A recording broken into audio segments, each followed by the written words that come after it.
Hi there, you guys. It's Guiana back with another video. Today is July 8th, 2021. I hope everybody's having a blessed day. I hope you're having a wonderful day, and I hope that all of your dreams are coming true. Today I wanted to come on here and talk to you all about it's a sensitive subject and it can be triggering for some people. I completely understand, but it's something that is important and something that a lot of people are kind of just now finding out about. I know for me, I found out about narcissism probably a year and a half to 2 years ago. And when I found out about that term and when I found out about the different qualities of a narcissist, I was completely blown away and I was completely shocked, because not only have I sometimes noticed some of those qualities and traits within myself, but I knew some people that fit that exact mold, and it was eye-opening, and it explained a lot of things for me. It put a lot of things into perspective, and I was finally able to understand why I had been treated a certain way, or why I had felt a certain way for so long. And then also, I know the term empath is a term that a lot of people are familiar with. Some people aren't familiar with it. So I just kind of wanted to touch on those two things, and just, I have to do a lot of research over these things for the last almost 2 years. Extensive research, and just really trying to figure out exactly, how to spot these types of people and how to stay away from these types of people and how not to be this type of person. Because, they say that we all have narcissistic traits, but not all of us are narcissists. So I just wanted to touch on that, and maybe it'll explain some things for you. So let's see. And this is not a video to bash anybody. I just want to put this out there. This is not a video to bash anybody. This is not a video to say everybody I've been with has been a narcissist and I'm just not. This is not that. This is just kind of a general overview of how to spot these types of people, how to stay away from these types of people, and how not to be this type of person. And if you're an empath, what you can do to protect yourself.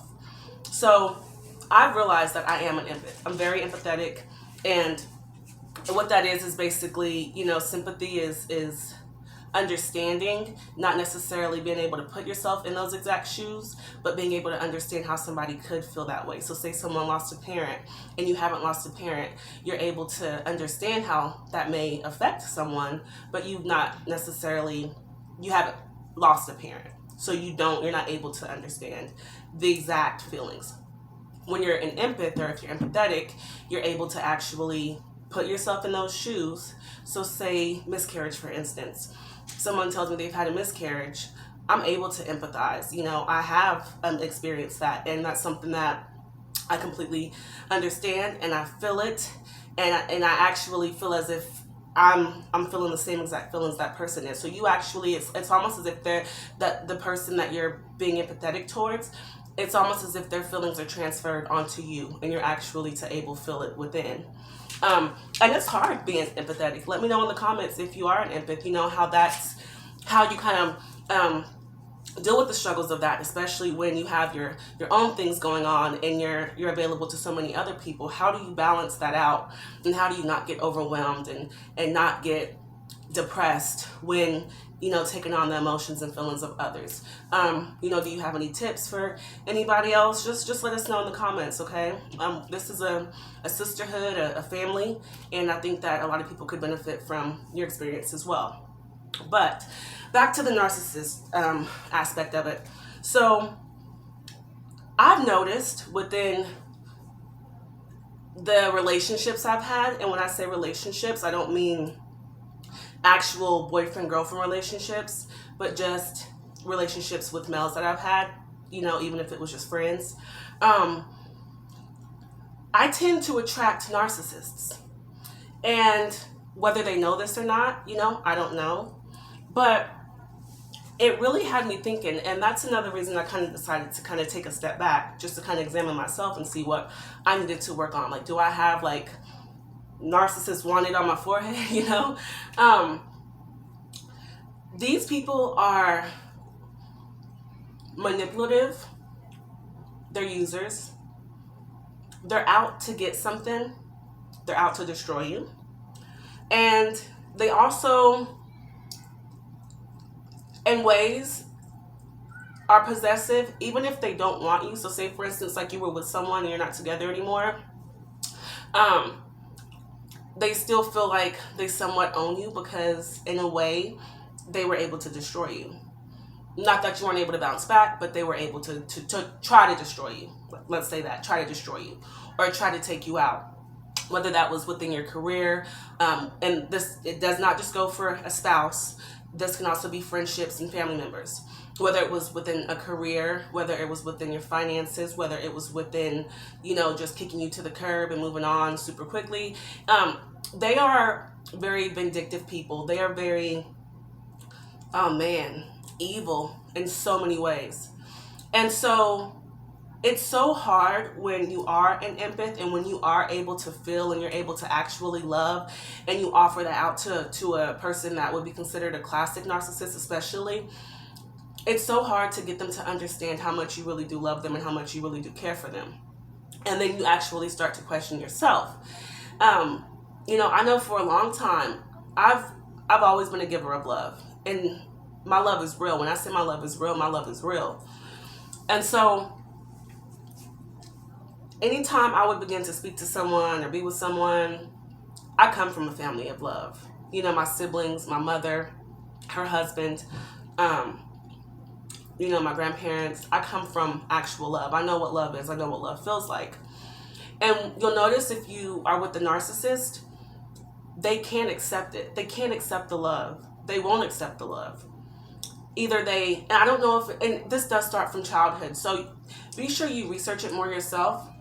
This starts from childhood. So when they grow up, usually it's because they grew up in a home that didn't offer love, or a lot of love, or they felt like they were overlooked. They maybe weren't supported. They maybe weren't even told I love you. This is something that is because of the way that they usually were raised and within their environment. And so I'm sure you all know it's so hard. Once you're an adult, you have to consciously make the effort and make the decision to change and to learn what true love is and to learn what empathy is. With a lot of narcissists, you may notice if something happens to someone, say for instance, someone's getting evicted and you're an empath, you may say, oh, that's so sad. Like, I wish we could help, or maybe we can see about finding them some resources.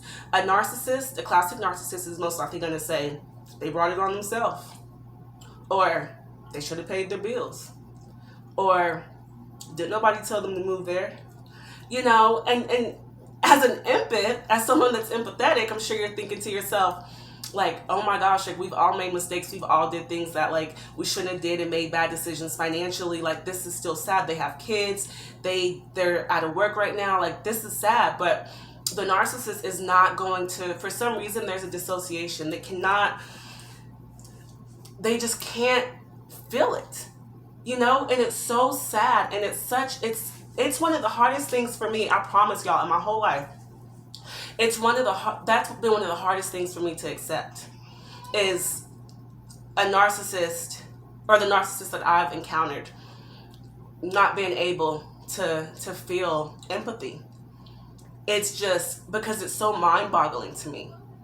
And it was for so long. And so when I found out what it was and I was able to figure out where it came from, I'm able to accept it. Although it's bittersweet. You don't want to accept that the person that you love, or the person that you've loved, or your father or your mother, you don't want to accept that they're a narcissist and that they gaslight and they manipulate and they use and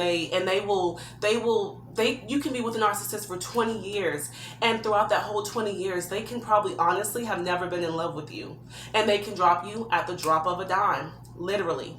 And you, as an empathetic person, as a person with a kind heart, a gentle soul, you're heartbroken. You know what I mean? You don't know. You're like, how could they do this to me? Like, after all I've did, and after it, these people are wired completely different. It has nothing to do with you. In their mind, you're just like everybody else, honestly, because they're out for themselves. They're very selfish. And so they're going to protect themselves. They're going to protect their finances. They're going to protect their name. They are not, at the end of the day, they're not concerned about you or where you're going to stay or how you're going to make things happen and make ends meet. You can even take care of a person for 10 years, you know, and then they come up and they literally drop you as if you never existed, as if they don't even know you, and treat you like the something on the bottom of their shoe.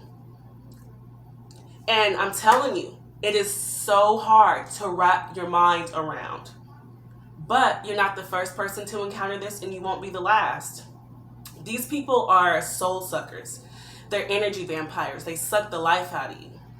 You know, if you have ever had a time in your life to where you've been with a narcissist and you kind of look at pictures during that time, or you kind of examine your life, you know, during that time and think back and reflect back on it, you'll be like, oh my gosh, I see all of these correlations between me being with this person, or between me being around this person, and the way that I was acting and the things that I was doing. And you may even start speaking like them and thinking like them and acting like them, because you think that when you're caught up in this stuff and you're being, you know, gaslighting is when you say, for instance, like, I know you were texting that girl, because say, for instance, you saw a text that they sent someone and they're going to say, no, I wasn't.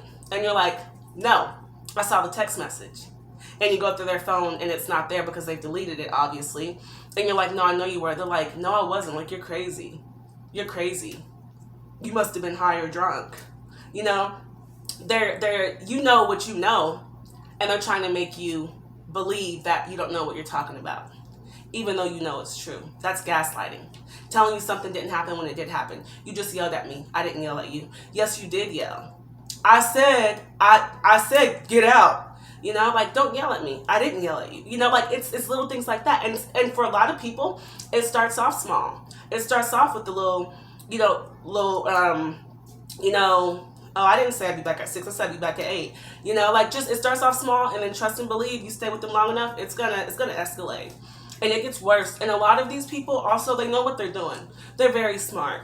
They're not smart in terms of like, they can be intellectual, but they're not smart in terms of IQ smart necessarily. It's more so smart, conniving type smart, manipulative type smart. You know, they know how to mess with emotions. And a lot of these people, it's sad, but a lot of these people, before you even meet them, they already know what they're after. You know, and they can be the most kindest, most gentlest people when you first meet them. They can sweep you off your feet. That's usually what they do. They're usually very charming.